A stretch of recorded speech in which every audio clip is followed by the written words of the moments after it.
নমস্কার বন্ধুরা, মৌসুমি kitchen and ব্লগে আপনাদের সবাইকে স্বাগত। আজ আমি ওটসের একটি নতুন রেসিপি আপনাদের সাথে শেয়ার করব।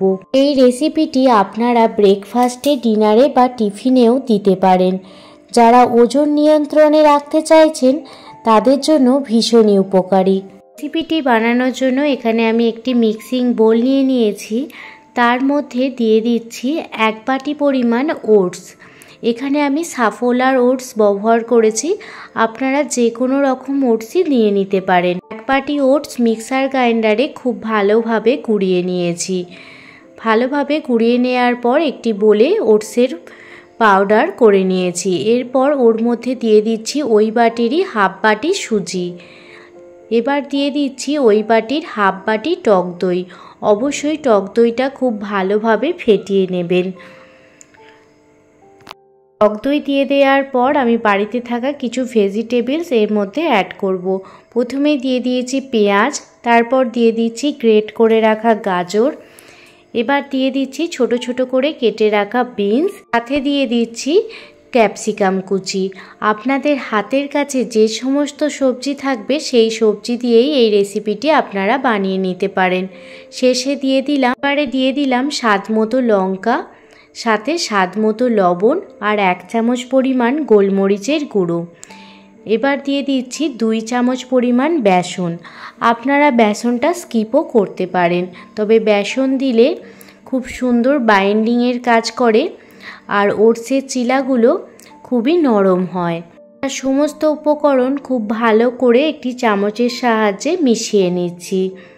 প্রথমে সমস্ত সবজির সাথে ওটসটা ভালোভাবে মিশিয়ে নেওয়ার পর এখানে আমি জল দিয়ে একটি ব্যাটার তৈরি করব। তবে মিশ্রণটা খুবই পাতলাও হবে না, আবার খুব মোটাও হবে না। দেখুন 1 বাটি জল নিয়ে নিয়েছি, আর যতটা পরিমাণ জল লাগবে শেষে আপনাদের বলে দেব। অল্প অল্প করে জল দিয়ে সমস্ত উপকরণটা মেখে নিতে হবে।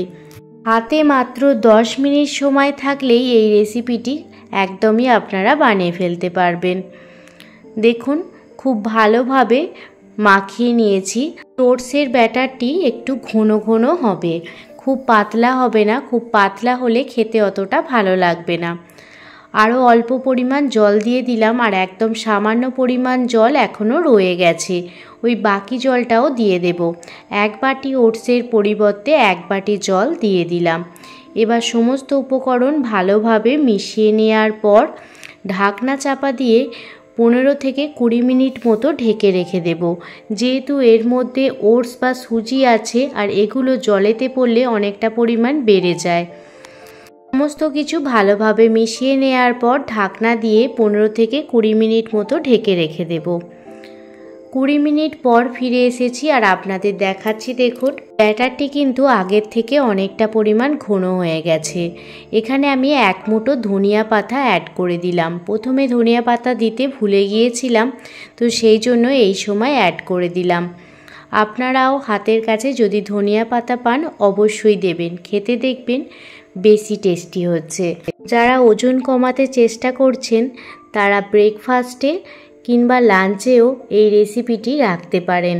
এই রেসিপিটি খেলে মন যতটা ভরবে পেটও কিন্তু ভরে যাবে। এবার দেখুন গ্যাসের ওভেন জ্বালিয়ে তাওয়া প্যান বসিয়ে দিয়েছি, আর তাতে তেল ব্রাশ করে নিচ্ছি। তেল ব্রাশ করে নেওয়ার পর দেখুন 2 থেকে 3 চামচ পরিমাণে ব্যাটার দিয়ে দিচ্ছি। আর ব্যাটারটি দেখুন অনেকটা পরিমাণ ঘন আছে, তো এই রকম ব্যাটার আপনারা বানিয়ে নেবেন। একদম নামমাত্র তেলেই এই হেলদি টিফিন রেসিপিটি বানানো হয়ে যায়। একবার হলেও রেসিপিটি ট্রাই করার অনুরোধ রইল। গোল করে দেখুন দিয়ে দেওয়ার চেষ্টা করেছি। এবার গ্যাসের ফ্লেম লো টু মিডিয়ামে রেখে 5 থেকে 10 মিনিট পর্যন্ত একটি ওটসের এই চিলাগুলো ভেজে নেব। খুব বেশি তেলের প্রয়োজন হয় না। যদি আপনারা ননস্টিকের প্যানেতে করেন অল্প পরিমাণ তেলেতেই খুব সুন্দরভাবে ভাজা হয়ে যায়। ওটসের চিলার একদিকটা হয়ে গেছে, অপর পিঠটা উল্টে দিচ্ছি। এইভাবে এপিট ওপিট করে উল্টে 5 থেকে 10 মিনিট পর্যন্ত একটি করে চিলা ভেজে নিচ্ছি। আপনারা চাইলে দুটো চিলাও একসঙ্গে ভেজে নিতে পারেন।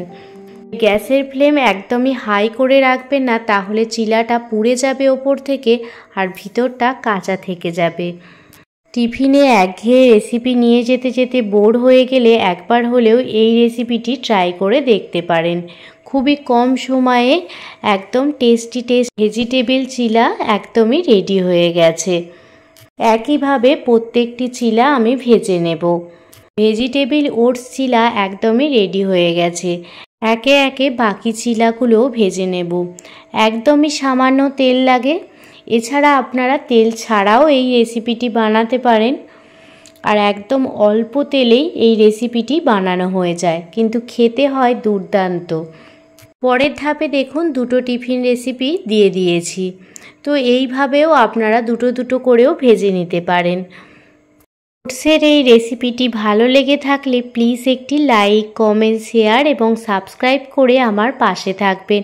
কোনো নতুন বন্ধু আমার চ্যানেলে ভিজিট করে থাকলে প্লিজ চ্যানেলটি সাবস্ক্রাইব করে বেল নোটিফিকেশান অল করে রাখবেন, যাতে আমি কোনো রকম রেসিপি দিলে আপনারা সেটা প্রথমেই দেখতে পান। দেখুন টিফিন রেসিপিগুলো আপনাদের ভেঙেও দেখাচ্ছি যে কতটা সুন্দর হয়েছে। একদম ডিমের অমলেটের মতো দেখতে লাগছে, কিন্তু খেতে হয় খুবই সুন্দর। দেখুন আপনাদের একটি ভেঙেও দেখাচ্ছি কত সুন্দরভাবে ভেতরটা সিদ্ধ হয়েছে, আর আপনাদের থিকনেসটাও দেখাচ্ছি দেখুন কত সুন্দর হয়েছে। সবাই ভালো থাকবেন, সুস্থ থাকবেন, সাবধানে থাকবেন। আবারও কোনো দিন অন্য কোনো রেসিপি ভিডিও নিয়ে আপনাদের সামনে হাজির হব। ধন্যবাদ।